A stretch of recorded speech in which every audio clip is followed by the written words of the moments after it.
नमस्कार, आप देख रहे हैं सी न्यूज भारत और मैं हूं आपके साथ ज्योति अरोरा। वक्त हो गया है न्यूज बुलेटिन का, तो आइए नजर डालते हैं इस वक्त की बड़ी खबरों पे। जनपद बिजनौर में भाजपा, सपा और बसपा ने अपने प्रत्याशी घोषित कर दिए हैं, तो वहीं जनपद बिजनौर के नूरपुर विधानसभा से बसपा प्रत्याशी हाजी जियाउद्दीन कोविड-19 की गाइडलाइन का पालन करते हुए चुनाव मैदान में उतर चुके हैं और लोगों से लगातार जनसंपर्क कर रहे हैं। इसी क्रम में आज बसपा प्रत्याशी हाजी जियाउद्दीन ने नूरपुर नगर में जनता के बीच जाकर डोर टू डोर जनसंपर्क किया और जनता से वोट देकर उन्हें विधायक बनाने की अपील की। बिजनौर से सी न्यूज संवाददाता सलीम हाशमी की रिपोर्ट। बुलंदशहर में किशोरी की गैंगरेप के बाद गोली मारकर हत्या का आरोप लगा। परिजन समेत ग्रामीणों ने एसएसपी कार्यालय का घेराव किया है। छतारी थाने को सस्पेंड करने की मांग पर अड़े ग्रामीण तहरीर बदलकर रिपोर्ट दर्ज कराने का छतारी थाना पुलिस पर लगा आरोप। कैसे हत्या हुई है आपकी बेटी की? बलात्कार हुआ उसका। कहाँ गई हुई थी, किस तरीके से? वो खेत पर चारा लेने गई, उसको वहाँ से 4 लोगों ने उठाया, वहाँ के ले गए, 2 रूम में ले गए उसे। उसमें ट्यूबवेल में उसका वो करिया और उसकी बाजू काटी है, नार काटे, जब उसके सिर में गोली मारी है। बलात्कार करके नहीं है। तो आप यहाँ क्यों आए? पुलिस ने कार्रवाई नहीं की? ना कभी बिल्कुल कार्रवाई न करी है। उसको हमारे जाने से पहले उठा के ले गए पोस्टमार्टम को, जब हमको खबर गई है। क्या चाहती हैं आप? हम न्याय चाहते हैं, उसकी फांसी सजा चाहते हैं, उसकी फांसी हो जानी चाहिए। कितने लोग थे? 4 लोग थे। क्या नाम है? नाम तो हमें जाने ही नहीं। 4 लोग गांव के ही थे? कहाँ के? गांव के थे। दोनों ने जाने ना प्रधान का लड़का है, उनका प्रधान के परिवार के में हुआ बलात्कार। नंसार में हुआ ना, जब हुआ है जो सारी बात हमें मालूम है। कुछ लोगों ने आज एसएसपी कार्यालय पर धरना प्रदर्शन किया है। क्या इनकी समस्या थी और क्या ये पूरा मामला है? 21 तारीख को छतारी थाने में एक घटना हुई थी। लड़का और लड़की एक जेल पे थे, लेकिन इसमें लड़के ने ही लड़की का मर्डर कर दिया था और वो जेल भी गया। अपने को भी उसने मारने की कोशिश की थी। फिर रेफर हुआ, मेडिकल कॉलेज गया, वहाँ से ठीक होकर वो आया, जेल जा चुका। लड़की पक्ष के लोग, उनका कहना यह है कि इसमें और लोग इन्वॉल्व हैं। लड़की लड़के के साथ अपनी मर्जी से नहीं गई थी, बल्कि उसको जबरदस्ती ले जाया गया था। इस तरह के इनके आरोप हैं। इनको सुना गया है और विवेचना उसको गहराई से कराई जाएगी। जो तथ्य सामने आएंगे उसके आधार पर कार्रवाई होगी। 4 लोगों ने दुष्कर्म किया था, उसके बाद मौत घाट उतारा और जो उन्होंने पुलिस को तहरीर दी थी, पुलिस ने उस तहरीर पर मुकदमा दर्ज नहीं करा, जबकि जो और तहरीर को दर्ज कर दी गई जिसमें उसे बालिग दिखाया गया, जबकि लड़की नाबालिग है। लिख के दिया है पुलिस। जो तहरीर आई है उन्होंने नहीं दिया, उनके किसी परिजन ने दिया होगा। वो सारी चीज़ें साक्ष्य के आधार पर देख लिया जाएगा कि बालिग है नाबालिग है, जैसा भी वो कार्रवाई हो जाएगी। रही बात कि और 4 लोगों के इन्वॉल्व होने तो जो भी उनकी शिकायतें हैं, ऐसा लगता नहीं, क्योंकि लड़का खुद ही अपने को मारने की कोशिश किया है। बुलंदशहर से सी न्यूज संवाददाता नितिन सिंह की रिपोर्ट। टुंडला महाराजा सूरजमल जाट एकता मंच व अंतर्राष्ट्रीय गौ माता सेवा महासंघ के पदाधिकारियों में भारी आक्रोश दिखाई दिया। इस दौरान लोकेन्द्र सिंह पुनिया ने बताया कि किसान मसीहा चौधरी चरण सिंह की प्रतिमा की 1 वर्ष से फ्रेम का शीशा टूटा हुआ है। उसका शीशा आज तक नहीं बदला गया, जबकि कई बार टुंडला नगरपालिका ईओ को अवगत कराया गया, उसके बाद भी ये कार्य नहीं हुआ। आज तक सुनवाई इस पर नहीं हुई। प्रतिमा पर कोई भी यहाँ पर ध्यान नहीं दे रहा है, जिसकी वजह से काफी गंदगी यहाँ पर जमी रहती है। जो आप यहाँ चौधरी चरण सिंह की प्रतिमा पर रोष प्रकट कर रहे हैं, किस विषय पर कर रहे हैं, बताइए। ऐसा है कि जब हमने 3-4 बार ईओ से भी बोला है, ईओ साहब से, कि इसका शीशा बदला जाए और समय समय पर इन मूर्तियों की, जो हमारे महान बाब हैं, उनकी साफ सफाई होनी चाहिए। अभी हम चंद्रशेखर जी की मूर्ति पर गए थे, वहाँ भी बहुत गंदगी पड़ी थी कि आज उनकी जयंती है। ऐसे ही चौधरी साहब का शीशा शायद 1 साल से नहीं बदला गया है। यदि ये नहीं बदला जाएगा तो ईओ साहब के वहाँ जाके नगर पालिका में धरना प्रदर्शन किया जाएगा और ईंट से ईंट बजा दी जाएगा। तो आपकी जो मांग थी काफ़ी समय से चली आ रही है, अभी तक इसका निस्तारण नहीं हो पाया।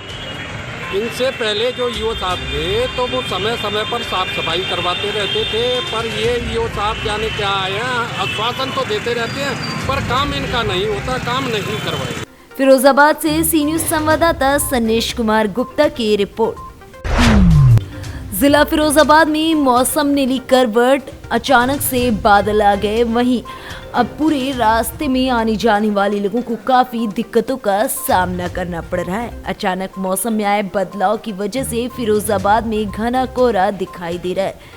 जरूरी काम से निकलने वाले लोगों को भी काफी परेशानियों का सामना करना पड़ रहा है। वहीं 10 मीटर के दूर में भी विजिबिलिटी काफी कम है। रोड पर पगियों की रफ्तार थमी रेंगते हुए वाहन चल रहे हैं। कोहरे से आलू व सरसों की फसलों को भारी नुकसान हो सकता है।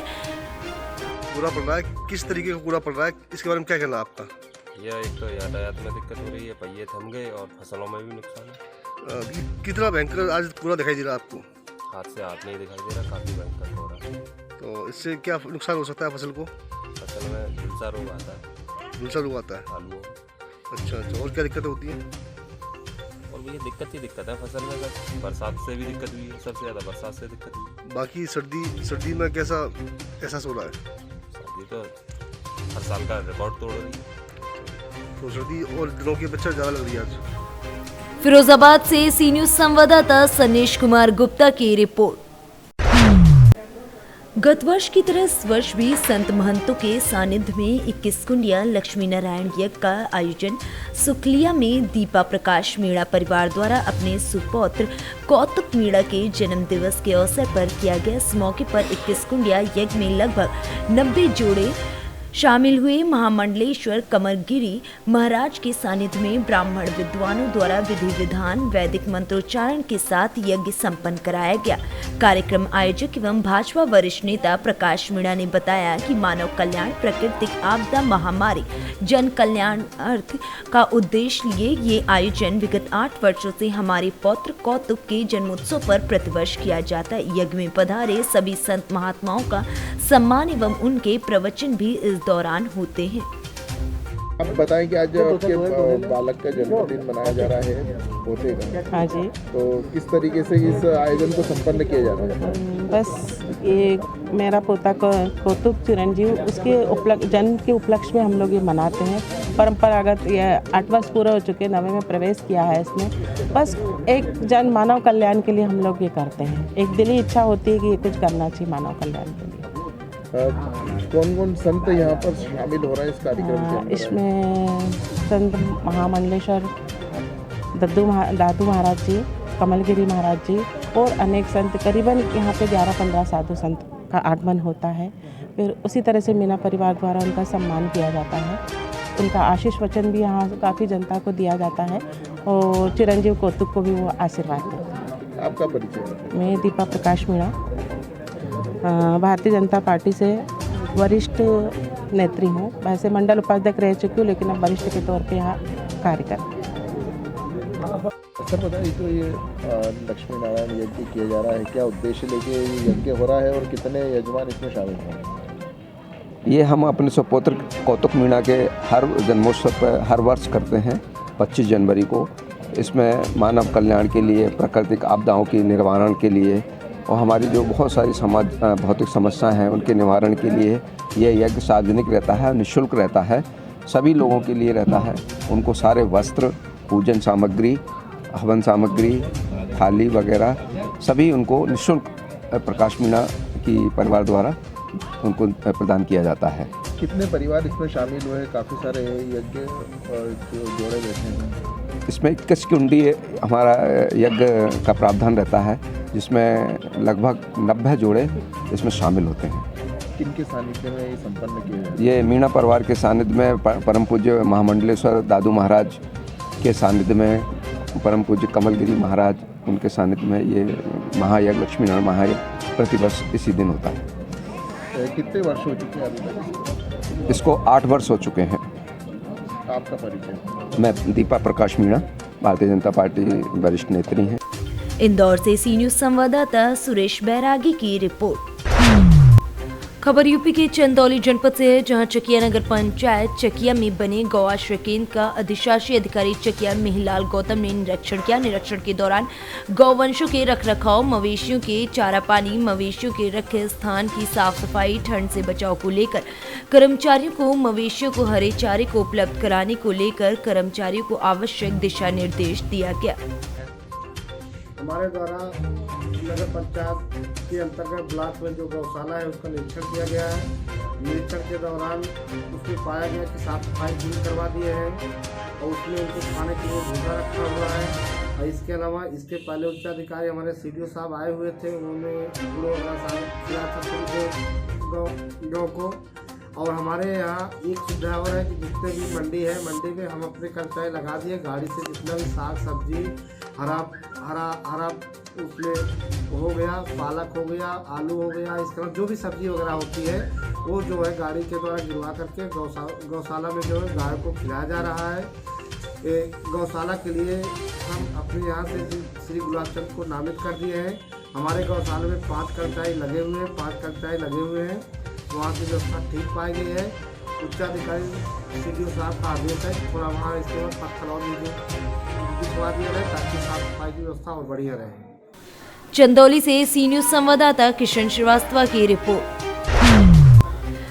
जनपद हापुड़ की तीनों विधानसभा सीटों पर 10 फरवरी को चुनाव होना है। सभी प्रत्याशी चुनावी मैदान में उतर गए। इसी कड़ी में कांग्रेस से हापुड़ की प्रत्याशी भावना वाल्मीकि ने भी अपनी रणनीति बना ली है और मंगलवार को बुलंदशहर रोड ग्रीन वैली में चुनाव कार्यालय का उद्घाटन किया। इस दौरान पूजा अर्चना व हवन के बाद फीता काटकर कार्यालय का उद्घाटन किया गया, जहां पर कांग्रेसी कार्यकर्ताओं के साथ चुनाव की नीति और रणनीति तैयार की जाएगी। भावना वाल्मीकि ने इस दौरान कहा कि अपनी जीत के लिए वह पूरी तरीके से आश्वस्त हैं और उनके सामने मुकाबले में कोई अन्य प्रत्याशी नहीं है। देखिए, आज कार्यालय का उद्घाटन किया गया है, कहाँ किया गया और किस चीज़ का कार्यालय है?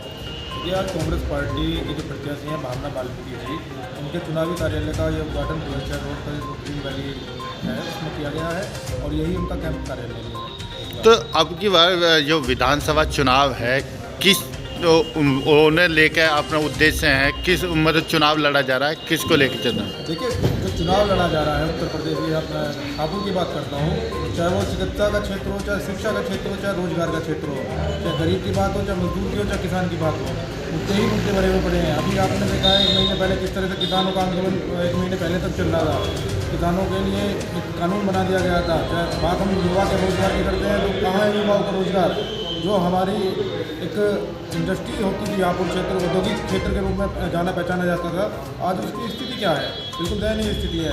इन सब मुद्दों को लेकर, रोजगार को लेकर, युवाओं को लेकर, महिलाओं को लेकर खासतौर से मैं कहना चाहूँगा, महिला सशक्तिकरण की बात हर पार्टी करती है, लेकिन जब महिलाओं को भागीदारी देने का वक्त आता है तो पार्टियां भाग जाती हैं। इस बार हमारी राष्ट्रीय महासचिव प्रियंका गांधी जी ने संकल्प लिया था कि उस आधी आबादी की कोई भी बात नहीं करता है, अपेक्षित रहती है, उसकी बात को उठाया और हमारे बीच में महिला प्रत्याशी भी उन्होंने दी है। उन्होंने वादा किया था कि 40% की भागीदारी हम राजनीति में महिलाओं को देने जाएंगे। जैसे कि महिला प्रतिज्ञा में क्या क्या है? देखिए, प्रतिज्ञा जो हमारा मैनिफेस्टो है, आपको बता देता हूँ, जो धान का रेट होगा, आपके गेहूं का रेट होगा, 2,500 रुपये कांग्रेस की सरकार बनने के बाद में क्या होगा। युवाओं के लिए रोजगार के अवसर बनाए जाएंगे, युवाओं को रोजगार दिया जाएगा। मजदूर आपने देखा होगा मनरेगा जैसी एक कांग्रेस पार्टी की जो मनरेगा आज भी चल रही है और कहीं ना कहीं 100 दिन का जो वादा था मजदूरी देने का वो चल रही है। यही नीतियाँ हैं। और जो शिक्षा की बात है, मैं हापुड़ की अगर बात करता हूँ, 30 साल से यहाँ कांग्रेस की सरकार नहीं है। जो विकास 30 साल पहले हुआ था उसके बाद में कोई भी आप मुझे बताइए, कोई डिग्री कॉलेज नया बनाओ, कोई चिकित्सालय नया बनाओ, कोई किसी तरह का हॉस्पिटल इन्होंने बनाया हो, जो सरकार बसपा सपा और भाजपा की लगातार रही है। काम हुआ है, काम ये हुआ है जो विकास कांग्रेस करके गई थी उसको खत्म करने का काम हुआ है। वर्तमान सरकार ये कहती है कि जैसे ग्रामीण क्षेत्र को सड़कों से जोड़ा जाएगा, हाईवे से जोड़ा जाएगा, तो आज दयनीय स्थिति क्या है जो आप देखते हैं? पिछले 5 साल की स्थिति मैं आपको बता रहा हूँ। मौजूदा भाजपा सरकार झूठ बोलती है। आप मेरे साथ गांव देहात में चलिए, ये केवल बातें करते हैं, जुमले फेंकते हैं। मैं आपको दिखाऊंगा जो संपर्क मार्ग है, 5 साल से उन पर काम भी नहीं हुआ है, उनकी रोड टूट चुकी है, उन पर चलना दुर्भर है। क्या नाम है आपका और क्या पद है? मेरा नाम चौधरी शमी मयूर और मैं उत्तर प्रदेश कांग्रेस कमेटी में सचिव और हापुड़ जिले का इंचार्ज। अच्छा, जो आज कार्यालय का उद्घाटन हुआ है, किस जगह हुआ है और इसका क्या उद्देश्य होगा? देखिए, ये हमारे जो कांग्रेस पार्टी के प्रत्याशी भावना वाल्मीकि, ये उनके चुनाव कार्यालय का उद्घाटन हुआ है और ये बुलंदशहर रोड पे वैली गार्डन में हुआ, ग्रीन वैली में उद्घाटन हुआ है। और इसका मुख्य उद्देश्य जो है यहाँ से चुनाव को संचालित करना है। जो प्रतिज्ञा पत्र है, प्रतिज्ञा पत्र हमारा जो है, प्रतिज्ञा का मतलब लोग और पार्टियों के जो घोषणा पत्र होते हैं, लेकिन प्रियंका जी ने प्रतिज्ञा पत्र का मतलब है कसम खाई है कि उत्तर प्रदेश में अगर कांग्रेस पार्टी की सरकार बनती है तो 12th पास लड़कियों को जो है वो एक स्मार्टफोन दिया जाएगा ताकि उनको ऑनलाइन पढ़ाई करने में दिक्कत ना हो। जो ग्रेजुएशन लड़कियां करेंगी उनको एक स्कूटी दी जाएगी ताकि उनको देहात से शहर में आने में या जाने में उनको कोई दिक्कत ना आए और वो समय के अनुसार अपने घर पर पहुंच सकें सुरक्षित। जैसे कि देखिए, महिलाओं को बराबरी का दर्जा देना चाहिए और महिला जब बराबर का काम करती है, बराबर साथ हमारा क्या है, क्या आपके मुद्दे रहने वाले हैं इस चुनाव में? हमारे मुद्दे यही है, स्वास्थ्य, चिकित्साएं और महंगाई, बेरोजगारी, ये सब के मुद्दे हैं हमारे। आप जिला पंचायत भी है, आपने जिला पंचायत चुनाव किनको हरा करके जीता था? श्री गुजराज सिंह जी की वाइफ, उनको हराया था। तो अब आप अपनी जीत के लिए कितने सुनिश्चित है? आपको जो मतदाता है किस लिए वोट करें? क्या आपके मुख्य मुद्दे रहने वाले हैं आपूर्ण जनता के लिए? हमारे मुख्य मुद्दे यही है, बेरोजगारी जो है, जो युवाएं बेरोजगार हैं आज उनको रोजगार दिलाना, स्वास्थ्य, चिकित्साएं, इन सब की सुविधाओं को। मैम, यदि अगर कांग्रेस की सरकार बनती आपकी तो जो युवक के लिए जो दिया है स्कूटी व स्मार्टफोन, उसके बारे में? सर, जो हमारी श्रीमती प्रियंका गांधी जी है, उन्होंने महिलाओं के लिए बहुत अच्छा प्रोसेस निकाला है। जो 40% आरक्षण दिया है, उसमें 20 लाख वैकेंसी निकाली जिसमें 12 लाख युवाओं को, पुरुषों को दिए जाएंगी और 8,000 महिलाओं को। हापुड़ से सी न्यूज संवाददाता रुस्तम सिंह की रिपोर्ट।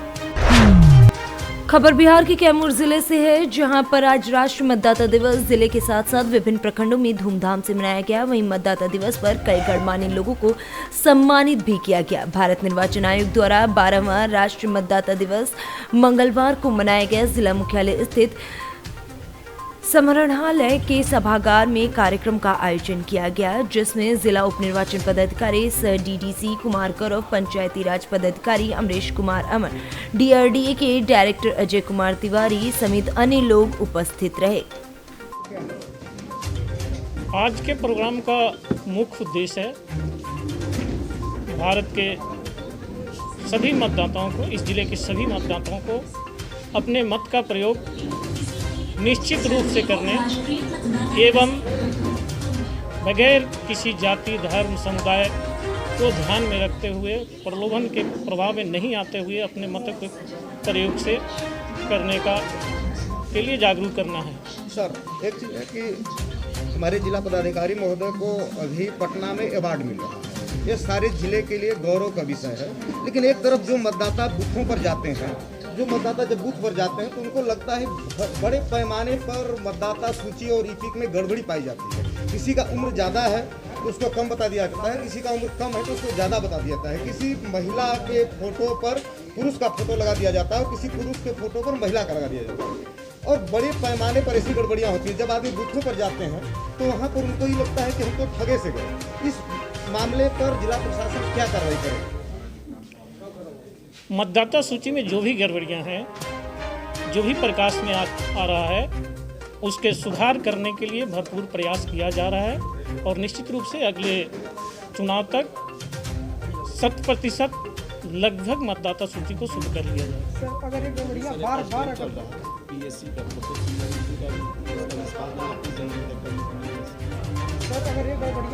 देखी जाए तो इसको लेकर बिल्कुल मुस्तैद है। अभी भी एक प्रोग्राम चल रहा है। आम वोटरों को भी चाहिए कि उसमें जो भी कमी है उसको उजागर करें और उससे संबंधित आवेदन देके अपना सुधरवाएं। जिला प्रशासन भी अपने तरफ से सोमोटो सभी सुधार करने का प्रयास कर रहा है।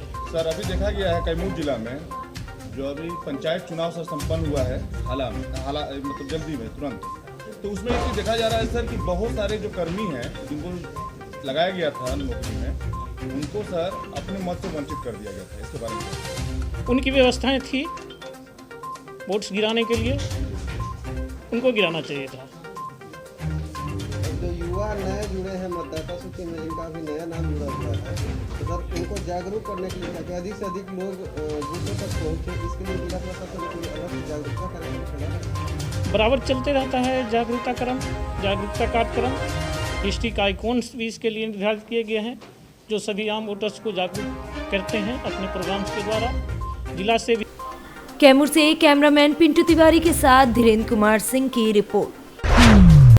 तिरवा विधान ब्लॉक प्रमुख अजय वर्मा ने बीजेपी पार्टी से इस्तीफा दे दिया है। वहीं ब्लॉक प्रमुख अजय वर्मा ने कहा कि भारतीय जनता पार्टी ने जो प्रत्याशी उतारा है जनहित के लिए सही नहीं है। भारतीय जनता पार्टी की कुछ खराब नीतियों की वजह से आज भारतीय जनता पार्टी से ब्लॉक प्रमुख अजय वर्मा ने इस्तीफा दे दिया है। भारतीय जनता पार्टी नेतृत्व ने तिरवा विधानसभा में जो प्रत्याशी का निर्णय दिया है वो यहाँ के कार्यकर्ताओं की भावना के विपरीत है, जन भावना के भी विपरीत है और इन सबकी घोर अनदेखी करते हुए और यहाँ पर टिकट घोषित किया गया है, जिससे क्षुब्ध होकर के बहुत सोच समझ करके आज मैंने पार्टी के सभी दायित्वों से और प्राथमिक सदस्यता से इस्तीफा दिया है, जिससे कि कन्नौज से सी न्यूज संवाददाता प्रवीण कुमार की रिपोर्ट। जिले से महज 20 किलोमीटर दूरी पर स्थित ग्राम पंचायत सुठवा में आवास में एक बड़ा घोटाला सामने आया, जिसमें सरपंच सचिव के द्वारा सर्वे में पात्र बनाकर योजना का लाभ दे दिया गया, जिसकी शिकायत को लेकर ग्रामीण आज कलेक्टर शिवम वर्मा से मिले, जहां उन्होंने इसकी जांच और कार्रवाई का आश्वासन दिया है। उधर ग्रामीणों की आवाज बनकर खड़े हुए कांग्रेस विधायक बाबू जंदेल ने कहा कि ये सब प्रशासन की मिलीभगत से हो रहा है, जहां पात्रों को पात्र बना दिया गया और आवास पर दुकान बनाकर बेच दिया गया है। मैं इस घोटाले की स्पष्ट जांच चाहता हूं। तक वंचित है आवासों से, पीएम आवासों से, तो इसमें बहुत धांधलाबाजी है। कई लोगों का इसमें नाम आवास आ चुका था, आवास बन गया, फिर भी उनकी पत्नियों का नाम इसमें जोड़ा हुआ है, अपने परिवार का नाम जोड़ा हुआ, डबल आवास लेना चाह रहे हैं, ट्रिपल आवास लेना चाह रहा है। ये घपला ग्राम पंचायती सोठपा में आदिवासी का नाम से आवास ली गई है, पीएम आवास, और वो आवास की 2 दुकान बना के आदिवासियों को पता भी नहीं है, और 2 दुकान बना के 10 लाख में वो दुकान बेच दी गई है, और वो जगह भी सास की जगह थी, और इतना बड़ा घपला उसकी जांच करवाई जाए।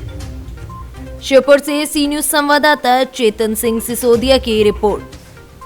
फिलहाल के लिए न्यूज बुलेटिन में बस इतना ही। देश दुनिया की तमाम बड़ी खबरों के लिए आप देखते रहिए सी न्यूज भारत।